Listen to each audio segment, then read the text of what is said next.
आज आप श्रवण करेंगे न्याय के देवता शनिदेव और हनुमान जी की बड़ी ही दुर्लभ कथा।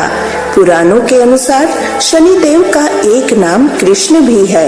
यह नाम स्वयं श्री कृष्ण भगवान ने शनिदेव को दिया था।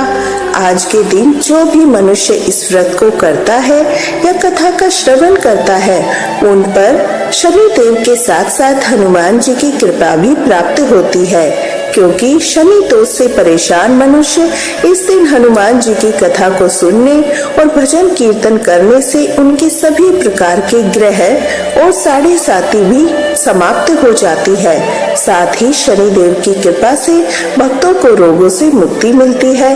तो प्रिय भक्तजनों, आइए श्रवण करते हैं दुख दरिद्रता का नाश करने वाली शनिदेव की बड़ी ही दुर्लभ कथा। किसी गांव में एक बहुत ही बड़ा विद्वान ब्राह्मण रहा करता था। एक दिन रात्रि में उसने सपने में देखा एक नीला वस्त्र पहने हुए बहुत ही दिव्य पुरुष उसे कह रहा है, हे ब्राह्मण देवता, मैं तुझे लगूंगा। अब देखिए, यह सपना उस ब्राह्मण को रोज दिखाई देता। इससे वह परेशान हो गया और दुबला पतला होने लगा। उसका स्वास्थ्य बहुत तेजी से गिरने लगा। एक दिन उसकी पत्नी ने कहा, देखिए, मैं आपको कितना अच्छे से खिलाती पिलाती हूँ, मेवा मिश्री खिलाती हूँ, दूध मलाई खिलाती हूँ, अच्छा भोजन आहार पकाकर खिलाती हूँ। अच्छा भोजन खाकर भी आप इतने दुबले पतले क्यों होते जा रहे हैं? इसका क्या कारण है? प्रिय भक्तजनों, उस ब्राह्मण ने अपनी पत्नी से अपना सारा हाल बताया कि मेरे सपने में एक नीले कपड़े पहने हुए बहुत ही दिव्य पुरुष आते हैं। वे मुझसे कहते हैं, हे ब्राह्मण, मैं तुझे लगूंगा। अब यही सोचकर मुझे भूख प्यास नहीं लगती और मैं दुबला पतला होता जा रहा हूँ। तब ब्राह्मणी ने कहा, हे पतिदेव, मुझे लगता है आपको शनिदेव भगवान दर्शन देते हैं। आपके ऊपर शनि की दशा शुरू होने वाली है, इसलिए वे आपको सचेत करते हैं। अवश्य ही ये शनिदेव महाराज है। अब की बार जब दिखे तो आप उनसे कहना, आप मुझे सिर्फ 1.25 पहर ही लगना। प्रिय भक्तजनों, उसी दिन जब रात्रि होती है तो ब्राह्मण फिर से सोता है। उसके सपने में शनि भगवान दर्शन देते हैं और कहते हैं, हे ब्राह्मण, आज मैं तुझे लगूंगा। तब ब्राह्मण ने कहा, हे भगवान, यदि आप लगना ही चाहते हैं तो लग जाइए, लेकिन यह बताइए भगवान, आप कितने दिनों के लिए लगोगे? तब शनिदेव ने कहा, हे ब्राह्मण, तुम्हारे ऊपर साढ़े साती शुरू होने वाली है, मैं तुम पर 7 साल के लिए लगूंगा। तब ब्राह्मण ने कहा, क्षमा कीजिए भगवान, इतना भारी तो मुझसे झेला नहीं जाएगा, 7 साल तो बहुत है भगवान। तब शनिदेव बोले, अच्छा 5 वर्ष के लिए लगूंगा। तब ब्राह्मण ने कहा, शनि महाराज, यह भी मेरे लिए बहुत ज्यादा है। शनि भगवान बोले, तो ठीक है, 2.5 साल तक के लिए लग जाओ। ब्राह्मण ने फिर से मना कर दिया। तब शनिदेव कहने लगे, 1.25 पहर का लगूंगा तो ठीक रहेगा। प्रिय भक्तजनों, उसे 1.25 पहर की शनि की दशा लग गई। ब्राह्मण ने नींद से उठते ही अपनी पत्नी से कहा, देखो, मेरी 1.25 पहर की शनि की दशा लगी है, इसलिए मैं जंगल जाकर समय बिताऊंगा। तुम मेरे खाने पीने का सारा सामान बांध दो, मेरे पीछे किसी से मत लड़ना, घर में बैठी रहना, बच्चों को भी वहीं मत जाने देना, इस 1.25 पहर में किसी को गाली भी मत सुनाना। ऐसा कहकर ब्राह्मण अपने घर से जंगल की ओर चल दिया। जंगल में ब्राह्मण एक पीपल के पेड़ के नीचे बैठ गया और हनुमान जी का पाठ करने लगा। 1 पहर बीत गया तो ब्राह्मण ने सोचा, बाकी का समय तो रास्ते में ही बीत जाएगा। सुबह वहाँ से चल दिया और रास्ते में चलते हुए उसे एक सब्जी मंडी दिखाई दी। उसने सब्जी मंडी में बड़ा सा कद्दू खरीदा। कद्दू खरीदकर अपनी चादर में लपेटकर वहाँ से चल दिया। तभी रास्ते में शनि महाराज एक साधु का वेश बदलकर उसके पास आते हैं और कहते हैं, तुम्हारी चादर में क्या है?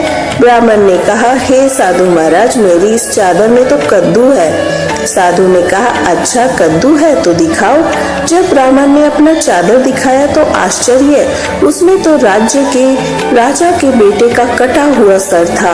यह देखते ही साधु महाराज जो शनि देव थे उस ब्राह्मण को लेकर राजा के दरबार में पहुंच गए। राजा से कहने लगे, महाराज यह देखिए, यह दुष्ट दुराचारी आपके पुत्र की हत्या करके उसके सिर को काटकर अपनी चादर में लेकर घूम रहा था, इसे आप दंड दीजिए। प्रिय भक्तजनों, राजा ने जब सुना उस ब्राह्मण ने उसके पुत्र को मार दिया है, राजकुमार की हत्या कर दी है, तब वह राजा बहुत क्रोधित हुआ। उसने कहा, मुझे मत दिखाओ, मुझसे यह सब देखा नहीं जाएगा। सैनिकों, तुम इसे तुरंत ले जाओ और सूली पर चढ़ा दो। जब नगर में यह समाचार हुआ कि राजा के पुत्र का सिर कट चुका है, एक ब्राह्मण ने उसकी हत्या कर दी है, तो नगर में हाहाकार मच गया। उस ब्राह्मण को सैनिक सूली पर चढ़ाने के लिए ले गए। जब फांसी पर चढ़ाने ही वाले थे, तब जैसा कि नियम होता है, मरने से पहले उसकी अंतिम इच्छा पूछी जाती है। तो सैनिकों ने ब्राह्मण की अंतिम इच्छा को पूछा। सैनिकों ने कहा, हे ब्राह्मण, बताओ तुम्हारी अंतिम इच्छा क्या है? भक्तजनों, ब्राह्मण ने सोचा यदि किसी प्रकार उस समय तक के लिए फांसी रुक जाए तो शनि की दशा का 1.25 पहर पूरा हो जाएगा। यह सोचकर उसने कहा, भाई मैं बचपन से नित्य बालाजी की कथा कहता और सुनता आया हूँ। आज मरने से पहले अंतिम बार कथा कह लेने दो। अब क्या था, फांसी देने वाले सैनिकों ने उसकी आखिरी इच्छा पूर्ण होने तक फांसी को रोक दिया। कहानी कहते कहते 1.25 पहर पूरा हो गया, शनि की दशा समाप्त हो गई। अब इधर देखिए, राजा का जो पुत्र था राजकुमार, वह जंगल से शिकार खेलकर वापस राजमहल में आ गया। राजमहल में राजकुमार को देखते ही राजा बड़ा प्रसन्न हुआ, लेकिन मन ही मन उसे डर भी लगा। यदि उस निर्दोष ब्राह्मण को फांसी चढ़ा दिया होगा तो ब्राह्मण हत्या का दोष लग जाए। राजा ने 2 घुड़सवार को जल्दी से फांसी घर की तरफ दौड़ाया। ब्राह्मण को आदर सहित दरबार में आने का हुक्म दिया। ब्राह्मण राज दरबार में उपस्थित हुआ तो राजा ने क्षमा याचना मांगते हुए कहा, आपकी बगल में जो चादर है उसे खोल कर दिखाओ। राजा की आज्ञा के अनुसार ब्राह्मण ने चादर खोली तो उसमें कद्दू था। राजा ने ब्राह्मण को बहुत सा धन दिया और पूछा, हे ब्राह्मण देवता, मुझे ये समझ में नहीं आया कि इस सब के पीछे क्या रहस्य है, यह सब क्यों हुआ, आखिर यह सब था क्या? तब ब्राह्मण ने कहा, हे महाराज, मुझे 1.25 पहर की शनि की दशा लगी थी, इसलिए यह सब कुछ हुआ। राजा ने कहा, हे ब्राह्मण, शनि देव की दशा किस प्रकार टलती है? ब्राह्मण ने कहा, हे राजन, यदि राजा या सेठ को यह दशा लगती है तो काला हाथी या काला घोड़ा दान करना चाहिए। गरीब को शनि की दशा लगती है तो पीपल की पूजा करनी चाहिए और शनि की कहानी सुननी चाहिए। तिल, तेल, काला उड़द आदि दान करना चाहिए। काले कुत्ते को तेल चुपड़ी रोटी खिलाए तो शनि की दशा उतर जाएगी। अब देखिए, राजा ने उस ब्राह्मण को कद्दू वापस किया। अब घर आकर ब्राह्मण ने कद्दू अपनी पत्नी को दिया। जब उसने अपनी पत्नी से सब्जी बनाने के लिए उस कद्दू को काटने के लिए बोला तो उसमें बीज की जगह हीरे मोती जवाहरात निकले। तब ब्राह्मणी ने पूछा, हे पतिदेव, यह सब क्या है? इसमें से हीरे मोती कैसे निकल रहे हैं? इसे कहाँ से लाए हैं आप? तब ब्राह्मण ने कहा, हे प्रिय, जब शनि की दशा लगी थी तो यह कद्दू कुंवर का सिर बन गया था। जब दशा उतरी है तो शनि महाराज ने कैसे निहाल करके हमें माला माल कर दिया। हे शनि देवता, जैसे ब्राह्मण को दशा लगी वैसे किसी को भी दशा ना लगे। जैसे ब्राह्मण को धन दौलत मिला वैसे सबको धन दौलत मिले। कहानी कहते सुनते हुकार भरते सबको मिले। बोलिए श्री शनि देव महाराज की जय। तो ग्रहों का राजा कहा जाता है। भगवान भोलेनाथ ने इन्हें न्याय के देवता की उपाधि दी है। शनि देव को बहुत जल्दी क्रोध आता है। इसी क्रोध की वजह से पिता सूर्य से इनकी नाराजगी बनी रहती है। इनके क्रोध से सभी बचने की कोशिश करते हैं, वरना व्यक्ति पर मुसीबतों का पहाड़ टूट पड़ता है। इन्हें प्रसन्न करने के लिए शनिवार व्रत रखा जाता है। शनिदेव व्रत कथा। एक बार सभी 9 ग्रहों सूर्य, चंद्र, मंगल, बुध, बृहस्पति, शुक्र, शनि, राहु और केतु में बहस हो गई, कौन सबसे बड़ा है। आपस में लड़ने के बाद सभी देवराज इंद्र के पास पहुंच गए। इंद्र असमंजस की स्थिति में निर्णय नहीं दे पाए, परंतु उन्होंने सभी ग्रहों को सुझाव दिया कि पृथ्वी पर राजा विक्रमादित्य है, वो ही इनका फैसला कर सकते हैं, क्योंकि वो बहुत ही न्यायप्रिय राजा है। सभी पृथ्वी पर राजा विक्रमादित्य के पास गए, अपने आने का कारण बताया। राजा उनकी समस्या को सुनकर बहुत परेशान हो गए। उनका चिंतित होना भी लाजमी था, क्योंकि जिसको भी किसी से छोटा बताया वही गुस्सा कर जाएगा। राजा के काफी सोच विचार के बाद उन्हें एक उपाय सूझा। उन्होंने स्वर्ण, रजत, कांस्य, पीतल, सीसा, रांगा, जस्ता, अभ्रक और लोह से 9 सिंहासन का निर्माण कराया। उन्हें उपयुक्त क्रम में रख दिया। सबसे निवेदन किया कि क्रमानुसार सिंहासन पर आसन ग्रहण करे। शर्त रखी गई कि जो सबसे अंतिम में सिंहासन पर आसन ग्रहण करेगा वही सबसे छोटा माना जाएगा, जिसकी वजह से शनिदेव सबसे बाद में आसन प्राप्त कर सके और सबसे छोटे कहलाए। क्रोध के आवेश में शनिदेव ने सोचा, राजा ने यह सब जानबूझकर किया है। कुपित होकर राजा से कहा, राजा तू मुझे नहीं जानता। सूर्य एक राशि में 1 महीना, चंद्रमा 2.25 महीना 2 दिन, मंगल 1.5 महीना, बृहस्पति 13 महीने और बुध और शुक्र 1-1 महीने विचरण करते हैं, लेकिन मैं 2.5 से 7.5 साल तक रहता हूँ। मैंने बड़े बड़े का विनाश किया है। श्री राम की 7.5 आने पर उन्हें जंगल जंगल भटकना पड़ा और रावण के आने पर लंका को बंदरों की सेना से परास्त होना पड़ा। क्रोधित शनिदेव ने राजा से कहा, अब आपको सावधान रहने की जरूरत है। इतना कहकर शनिदेव कुपित अवस्था में वहां से चले गए। समय गुजरता गया। काल चक्र का पहिया घूमते हुए राजा की 7.5 आ ही गई। तब शनिदेव घोड़ों का सौदागर बनकर राजा के राज्य में गए। उनके साथ अच्छी नस्ल के बहुत सारे घोड़े थे। जब राजा वो सौदागर के घोड़ों का पता चला तो अश्वपाल को अच्छे घोड़े खरीदने के लिए भेजा। अश्वपाल ने कई अच्छे घोड़े खरीदे। इसके अलावा सौदागर ने उपहार स्वरूप एक उस सर्वोत्तम नस्ल के घोड़े की सवारी हेतु राजा को दे दिया। राजा विक्रमादित्य जैसे ही उस घोड़े पर बैठे वह सरपट वन की ओर भागने लगा। जंगल के अंदर पहुंचकर वह गायब हो गया। भूख प्यास की स्थिति में राजा जंगल में भटकते रहे। अचानक उन्हें एक ग्वाला दिखाई दिया, जिसने राजा की प्यास बुझाई। राजा ने प्रसन्नता में उसे अपनी अंगूठी देकर नगर की तरफ चले गए। वहां एक सेठ की दुकान पर पहुंचकर उन्होंने जल पिया और अपना नाम वीका बताया।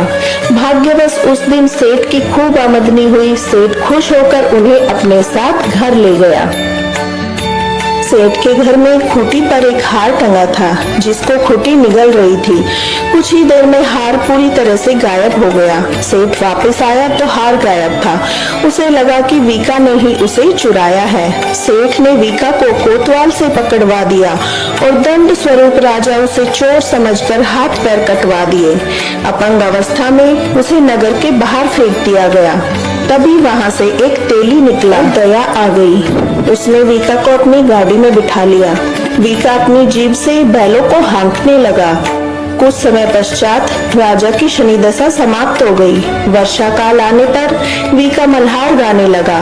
एक नगर की राजकुमारी मनभावनी ने मल्हार सुनकर मन ही मन प्रण किया कि जो भी यह राग गा रहा है वो उसी से विवाह करेगी। उन्होंने दासियों को खोजने के लिए भेजा, परंतु वापस आकर उन सब ने बताया कि वह एक अपंग आदमी है। राजकुमारी यह जानकर भी नहीं मानी। अगले ही दिन वह अनशन पर बैठ गई। जब लाख समझाने पर राजकुमारी नहीं मानी, तब राजा ने उस तेली को बुलवा भेजा और वीका से विवाह की तैयारी करने के लिए कहा। वीका से राजकुमारी का विवाह हो गया। एक दिन वीका के स्वप्न में शनिदेव ने आकर कहा कि देखा राजन, तुमने मुझे छोटा बताकर कितना दुख झेला है। राजा ने क्षमा मांगते हुए हाथ जोड़कर कहा, हे शनिदेव, जैसा दुख मुझे दिया है किसी और को ऐसा दुख मत देना। शनिदेव इस विनती को मान गए और कहा कि मेरे व्रत और कथा से तुम्हारे सारे कष्ट दूर हो जाएंगे। जो भी नित्य मेरा ध्यान करेगा, चींटियों को आटा डालेगा, उनकी मनोकामना पूर्ण हो जाएगी। शनिदेव ने राजा को हाथ पैर भी वापस दिए। दूसरे दिन जब सुबह राजकुमारी की आंखें खुली तो वह आश्चर्यचकित हो गई। बीका ने मनभावनी को बताया वह राजा उज्जैन का राजा विक्रमादित्य है। मनभावनी खुशी से फूले समा रही थी।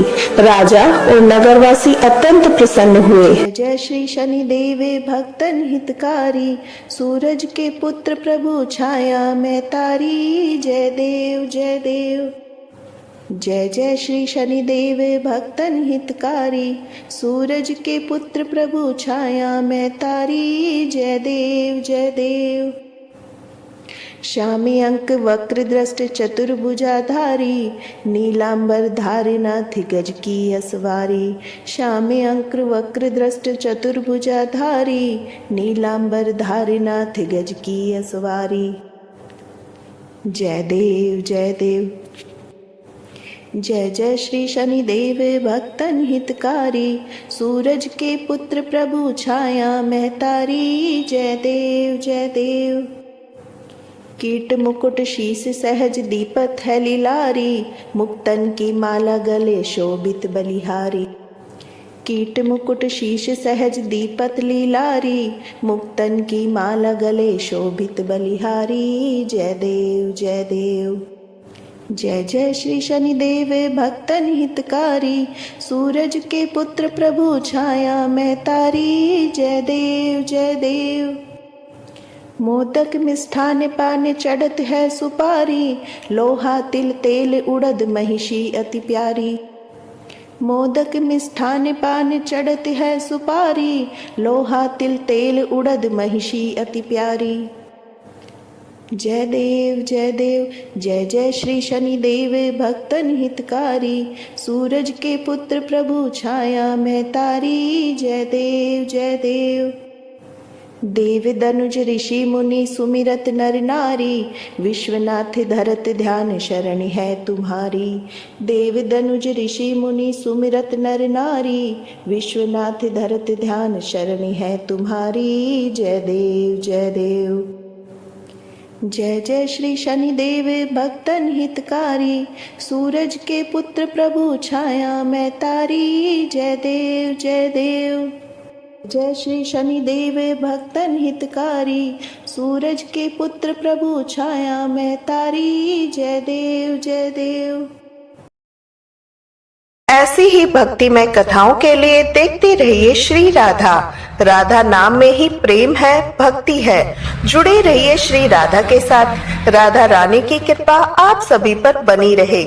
मिलते हैं अगली कथा में।